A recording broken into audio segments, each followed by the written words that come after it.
तो वीडियो के थंबनेल पर लिखी एक लाइन को पढ़कर आप आखिर वीडियो देखने आ ही गए। स्वागत करता हूं साथियों आपका एक ऐसे वीडियो में जहां पर मैं आपसे एक प्रश्न करना चाहूंगा कि जो भी आप किसी बड़े प्लैनेट के इवेंट के बारे में यानी कि जो भी ज्योतिषीय घटना ग्रहों को लेकर होने वाली होती है उनसे संबंधित वीडियोस जब आप देखते हैं तो आपसे हम ज्योतिषी ऐसी मीठी मीठी बातें करते हैं जिनमें आपको लगता है कि बस अब आप ही का सुपर हिट टाइम आ चुका है। अब आने वाला समय बस आप ही के लिए धन दौलत शोहरत ऐशो आराम सब कुछ लेकर आने वाला है। क्या ऐसा है? ऐसा हमेशा होता भी है या नहीं? चलिए हमेशा छोड़िए, अगर 50% भी ऐसा होता है तो मैं मान लेता हूं कि ये आपके लिए वीडियोस सारे सही हैं। लेकिन अगर मैं आपसे पूछूं कि क्या ऐसा होता है तो आपका जवाब होगा ना, क्योंकि मुझे यह भी पता है कि इस तरीके के वीडियोस से आपको बड़ी उम्मीदें रहती हैं, क्योंकि आप सब बहुत परेशान हैं और हल पाना चाहते हैं। लेकिन आपको बता दूं कि क्या आप गलत रास्ता चुन रहे हैं। अपने जीवन में सफलता और खुशी पाने के लिए यह रास्ता सही नहीं है। और क्या रास्ता सही है आपके लिए, अभी बताता हूं। जब समय बीत जाता है ऐसे वीडियोस को देखने के बाद, तब आप लोगों को लगता है कि ऐसा तो कुछ हुआ ही नहीं जैसा उन लुभावने वीडियोस में आपसे कहा गया था। फिर आप लोग ज्योतिष को कोसते हैं और ज्योतिषियों को भी कोसते हैं। तो मैंने सोचा क्यों ना आज के इस वीडियो की शुरुआत में ही आपसे साफ साफ कह दूं कि इस तरीके के तमाशे आप हमेशा यूं ही देखते रहेंगे।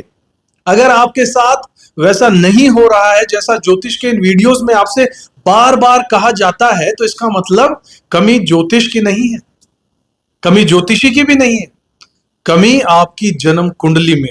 क्योंकि जिस वक्त आपने जन्म लिया वो समय कुछ और था, जिस वक्त मैंने जन्म लिया वो समय कुछ और था। यानी कि हर व्यक्ति ने एक अलग समय और विशेष समय पर जन्म लिया है। धरती के किसी विशेष कोने में जन्म लिया है, तभी उसकी जन्म कुंडली का निर्माण कुछ ऐसा हुआ है जैसा दूसरों का नहीं है। फिर एक ग्रह के परिवर्तन मात्र से आप सभी लोगों को बराबर उद्धार हो जाएगा, ऐसा कैसे कह सकते हैं? इस बात को सही नहीं माना जा सकता। तो बस यही मेरा आपसे कहना है कि ये जो वीडियोस हम ज्योतिषी बनाते हैं, ये वीडियोस एक साधारण परिणामों को लेकर बनाए जाते हैं। और ऐसा भी नहीं है कि यह लोगों के साथ नहीं होता, बिल्कुल होता है। जैसा हम बताते हैं वो होता है। जैसा इन वीडियोस में अच्छी अच्छी बातें हम बताते हैं ऐसी बिल्कुल होती है। लेकिन केवल उन्हीं लोगों के साथ होता है जिनकी जन्म कुंडली में इस समय अंतराल पर ग्रहों की स्थिति कुछ ऐसी बनी है कि उनके जन्म कुंडली के हिसाब से, और सबसे बड़ी चीज है उनकी महादशा। महादशा से बड़ा कुछ भी नहीं होता साथियों। अगर उन लोगों की कुछ ऐसी महादशा चल रही है जो इन टेम्परेरी ग्रहों के गोचर के होने के बाद उन्हें रिजल्ट मिल जाए, यानी सपोर्टिव ग्रह की अगर महादशा चल रही है तो ही कुछ लोगों को इनका रिजल्ट मिल पाता है। इसलिए अगली बार जब इस तरीके के लुभावने मीठी मीठी भाषा वाले वीडियोस आप देखें तो यह जरूर मान के चलिएगा कि मेरी यह बात जरूर याद रखिएगा कि हर किसी का समय एक जैसा नहीं हो सकता, वो भी किसी एक या दो ग्रह के छोटे मोटे परिवर्तन या हलचल से। सबसे बड़ी चीज आपकी महादशा होती है। आपकी जन्म कुंडली में इस वक्त जो महादशा चल रही है, अगर उसका रिजल्ट आपके लिए अच्छा और पॉजिटिव प्रॉमिस आपके लिए कर रहा है तो आपको अच्छी चीजों का रिजल्ट अच्छा ही मिलेगा, वरना प्रॉब्लम में थोड़ी बहुत कुछ कमी जरूर हो जाएगी अगर यह गोचर आपके फेवर में है। तो अगर आप किसी भी तरीके की ज्योतिषीय घटनाओं का या अपनी जन्म कुंडली के हिसाब से अपनी महादशाओं को यूज करते हुए, उन्हें उपयोग करते हुए अपनी लाइफ में अगर आगे बढ़ना चाहते हैं तो अपनी जन्म कुंडली का, आपकी अपनी जन्म कुंडली का गहराई से विश्लेषण जरूर करवाइएगा। यह बहुत जरूरी है और मैं आप लोगों को अंधेरे में नहीं रखना चाहता, इसलिए आपसे स्पष्ट रूप से शुरुआत में ये मैंने इतनी लंबी बात कही है। तो माफी चाहूंगा अगर आपको मेरा इस तरीके से वीडियो के अंदर एक अच्छा सा थंबनेल, एक अच्छी सी अट्रैक्टिव लाइन के माध्यम से आपको मैंने अगर खींचा हो, माफ कीजिएगा अगर ये अजीब लगा हो और नापसंद हो तो। लेकिन सच्चाई तो यही है कि मैं भी बाकियों की तरह वही मीठी मीठी बातें आपसे आगे इस वीडियो में करने वाला हूं, क्योंकि जिन लोगों पर यह चीज लागू होगी उन्हें तो बस इस बात का पूरा ज्ञान होना ही चाहिए। क्योंकि हम सिर्फ क्या होने वाला है ये नहीं बताते, बल्कि यह भी बताते हैं कि इस समय का पूरा सही और पॉजिटिव उपयोग करने के लिए आप लोगों को क्या करना चाहिए। इसलिए अंत तक वीडियो में बने रहिएगा। उपाय भी बताए जाएंगे और सावधानियों के बारे में भी सचेत कर दिया जाएगा साथियों। नमस्कार दोस्तों, स्वागत करता हूं आपका अपने ज्योतिष चैनल किस्मत की रेखा में। मैं हूं आपका अपना ज्योतिष रत्न भुवनेश। आज आपको लिए लेकर आ गया हूं गुरुदेव का जो गोचर होने वाला है उसके बारे में, नक्षत्र जो परिवर्तन हो रहा है।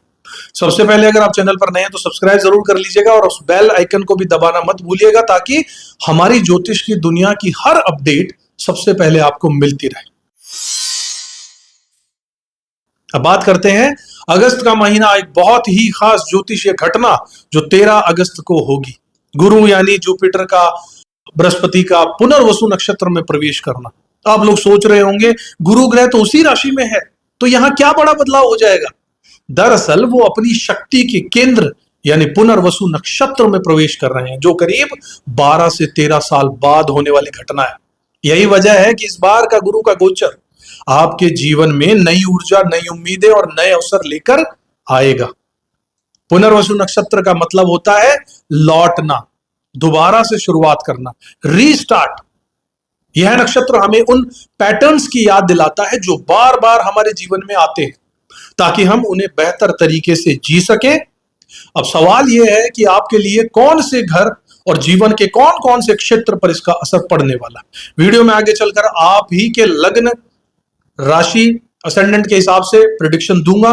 गुरु ग्रह का पुनर्वसु नक्षत्र में गोचर 13 अगस्त 2025 से शुरू होगा और 18 जून 2026 तक चलेगा। यह गोचर वैदिक ज्योतिष में बहुत महत्वपूर्ण माना जाता है, क्योंकि गुरु ग्रह ज्ञान, समृद्धि और आध्यात्मिक विकास का प्रतिनिधित्व करते हैं।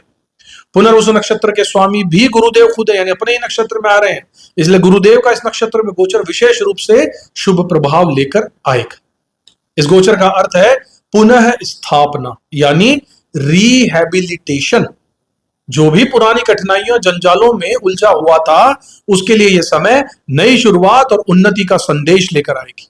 जीवन में जो कमी या अभाव महसूस हो रहा था वो धीरे धीरे दूर होने लगेगा और खुशहाली का वातावरण जरूर बनेगा।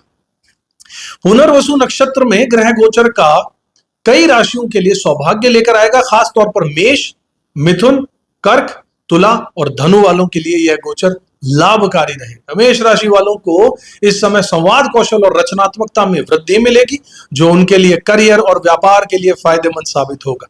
मिथुन राशि वाले लोगों के लिए यह समय आत्मविश्वास और नई पहल का है, जिससे नई जिम्मेदारी और करियर में प्रगति संभव है। कर्क राशि वालों के लिए यह गोचर विदेश यात्रा, स्थायी निवास या नौकरी में उन्नति के योग बनाएगा। तो वहीं तुला राशि के जातकों को शिक्षा, धार्मिक कार्य और समाज में सम्मान प्राप्ति के अवसर जरूर देगा। धनु राशि वालों के लिए समय विशेष रूप से संबंधों, व्यापार और आत्मविश्वास में वृद्धि का है, जिससे उन्हें सफलता के नए मार्ग खुलते नजर आएंगे। गुरु ग्रह का इस नक्षत्र में गोचर जीवन के विभिन्न क्षेत्रों में संतुलन और सकारात्मक बदलाव लेकर आएगा।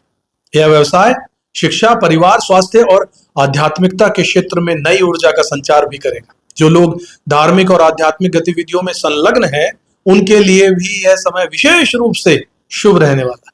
इस समय का लाभ लेने के लिए गुरु मंत्र का जाप कीजिए, धार्मिक कार्यों में भाग लीजिए और ज्योतिषीय उपाय करना बहुत फायदेमंद रहेगा। जीवन में आए नए अवसरों को स्वीकार कर मेहनत और ईमानदारी से सफलता प्राप्त की जा सकती है। साथियों, संक्षेप में समझें तो 13 अगस्त 2025 से पुनर्वसु नक्षत्र में गुरुदेव का यह गोचर एक ऐसा समय है जब जीवन में पुरानी परेशानियों से मुक्ति मिलेगी और नई तरक्की के द्वार खुलेंगे। यह समय सकारात्मक सोच, आध्यात्मिक विकास और समृद्धि के लिए अनुकूल है। इस गोचर का प्रभाव आपके भाग्य को नया आयाम देगा और जीवन में खुशहाली और सफलता की नई लहर लेकर आएगा।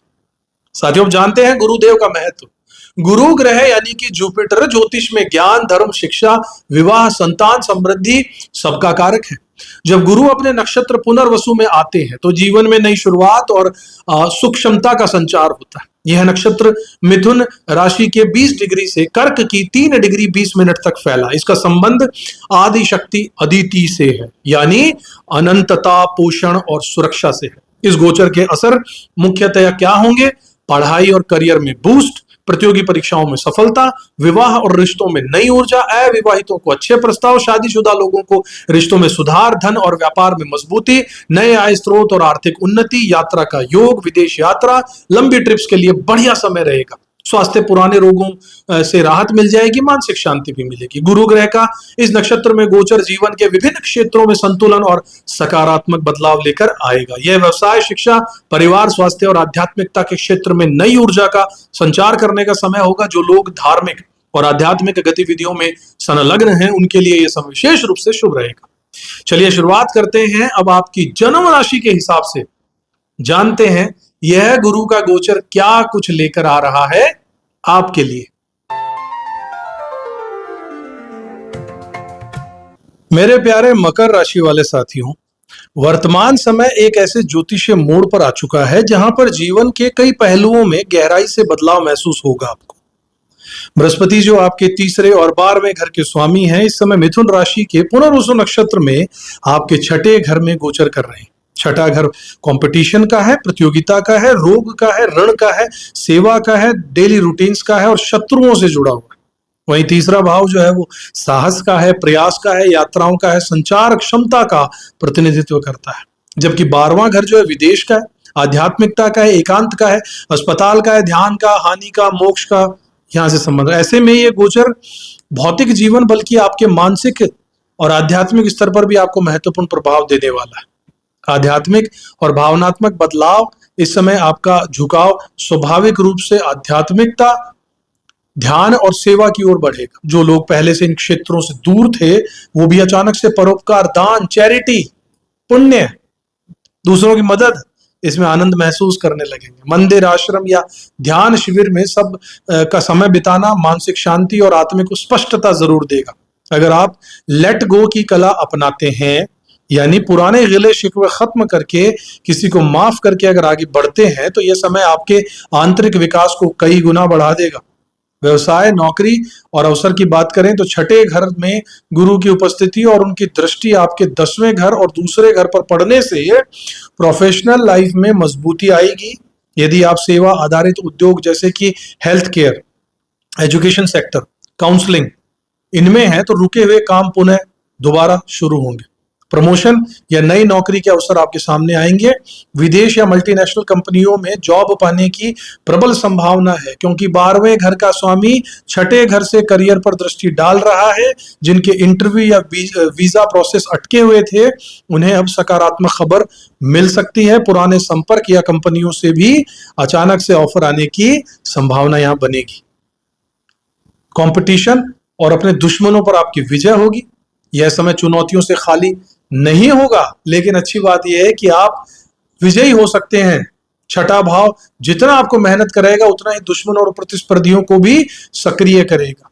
फर्क यही होगा कि इस समय आप रणनीति, धैर्य और दोहराए गए प्रयासों से उन्हें हराने में सक्षम होंगे। कोर्ट केस या फिर कानूनी मामलों में भी आपको राहत और जीत के योग हैं, बशर्ते आपकी दशा अंतर्दशा सहायक हो। स्वास्थ्य में सुधार और रूटीन का महत्व रहेगा साथियों। जो लोग लंबे समय से किसी रोग से जूझ रहे हैं, उनके लिए यह समय उपचार और हीलिंग लेकर आएगा। सही डॉक्टर, सही थेरेपी या सही लाइफस्टाइल चेंज करने के संकेत यहां पर मिल रहे हैं। योग, जिम, ध्यान, संतुलित आहार, ये सभी आदतें अब जीवन में स्थायी रूप से जगह बना सकती हैं। मानसिक स्वास्थ्य पर भी सकारात्मक असर पड़ेगा और आप डिसिप्लिन्ड रूटीन बनाने में सफल होंगे। विदेश और यात्राओं के संकेत भी मिल रहे हैं।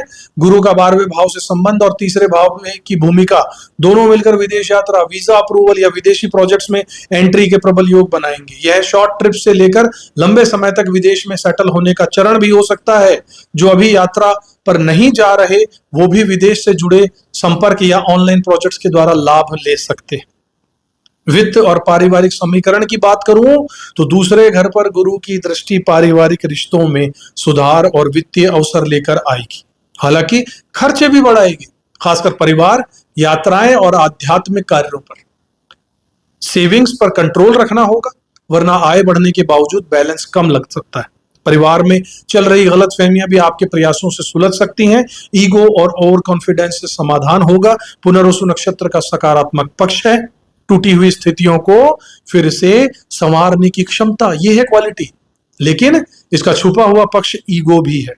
यह समय ऐसा हो सकता है कि जब आपको लगे कि मुझे सब कुछ पता है, मैं सब ठीक कर सकता हूं, यह रवैया आपको बिना बात के विवाद और नए दुश्मनों से उलझा सकता है। विशेषकर किसी बड़े पोस्टिंग वाले अधिकारी या गुरु समान व्यक्ति से। ह्यूमिलिटी और सेल्फ अवेयरनेस इस पूरे गोचर में आपकी सबसे बड़ी ताकत होगी साथियों। ध्यान रखिए, इसे अपने नियम बनाइए, अपने जीवन में से उतारिए। अब उपायों की बात करता हूं और साथ में कुछ सुझाव भी देता हूं। तो हर गुरुवार को ओम ब्रह्म बृहस्पतये नमः मंत्र का जाप जरूर कीजिए। मैं तो कहूंगा रोज कीजिए, ये समय दोबारा नहीं आएगा। पीले वस्त्र पहनना शुरू कीजिए, पीली मिठाई दान कीजिए, खासकर बच्चों और जरूरतमंदों को खिलाइए।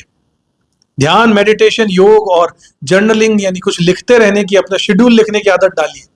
इससे माइंड में क्लैरिटी और पेशेंस बढ़ेगा। पुराने अवसरों को हाथ से मत जाने दो, चाहे वो जॉब के हो या फिर रिश्तों के ही क्यों ना हो। दूसरों की मदद करने में हमेशा आगे रहो। इस समय विशेषकर स्वास्थ्य और शिक्षा से जुड़े क्षेत्रों में हो तो बिल्कुल करना है। नटशेल में समझे साथियों तो मकर राशि वालों के लिए यह समय मेहनत, सेवा और धैर्य से बेहतरीन नतीजे पाने का है। अवसर आएंगे, लेकिन उन्हें पकड़ने के लिए रूटीन, अनुशासन और विनम्रता बहुत जरूरी है। करियर में नए दरवाजे खुलने वाले हैं, स्वास्थ्य में सुधार होगा और विदेश से जुड़ाव के योग भी मजबूत रहेंगे। आध्यात्मिकता, क्षमा और सेवा भाव इस गोचर में सबसे बड़े वरदान बनकर आएंगे। यदि आप इन मूलभूत बातों को अपनाते हैं तो 2025 का यह समय आपके लिए यादगार साबित होगा, जहां चुनौतियां भी आपको आगे बढ़ने की सीढ़ी बनकर आपकी मदद ही करेंगी। तो ये था आप लोगों के लिए बहुत गहराई से पूरी डिटेल के अंदर पूरा एनालिसिस कि क्या होने वाला है, क्या आपको करना चाहिए, क्या उपाय आपके लिए अच्छे रहेंगे। साथियों, आशा करते हैं आपको वीडियो पसंद आया होगा। अपनी जन्म कुंडली का विशेष गहराई से विश्लेषण, जिसमें मैं खुद 6 विद्याओं का यूज करके पूरा निचोड़ निकालता हूं आपकी जन्म कुंडली का, और चल रही महादशा के हिसाब से आपको कुछ ऐसे उपाय बताता हूं, सटीक उपाय जो आपके जीवन में सफलता के रास्ते जरूर खोलते हैं। इनमें मैं वैदिक ज्योतिष का तो यूज करता हूं, साथ में कृष्ण मूर्ति पद्धति का यूज करता हूं, भृगुनंदी नाड़ी का यूज करता हूं, वास्तुशास्त्र का यूज करता हूं, एस्ट्रो वास्तु का यूज करता हूं, न्यूमरोलॉजी का यूज करता हूं, मोबाइल न्यूमरोलॉजी का यूज करता हूं, टैरो कार्ड्स का भी यूज करता हूं। साथियों, इतने सारे गजब के शास्त्रों को जब एक साथ लगाया जाता है तो आपके लिए एक अच्छा मार्गदर्शन होना तय है। अगर इच्छुक हो तो स्क्रीन पर नंबर है, संपर्क कर सकते हैं। साथियों, अगले वीडियो में एक बार फिर से मुलाकात होगी। चैनल को सब्सक्राइब नहीं किया तो जरूर कर दीजिएगा, बेल आइकन प्रेस कर दीजिएगा। अच्छा लगा हो वीडियो तो शेयर कीजिएगा दूसरे लोगों से, उन्हें भी इसका आनंद उठाने दीजिएगा। साथियों, अगले वीडियो में एक बार फिर से मुलाकात करूं, तब तक खुश रहिएगा, अपना कर्म करते रहिएगा, जय गुरुदेव बोलते रहिएगा, और एक बार कमेंट बॉक्स में जय गुरुदेव जरूर लिख दीजिएगा। साथियों, जय श्री राम। किस्मत की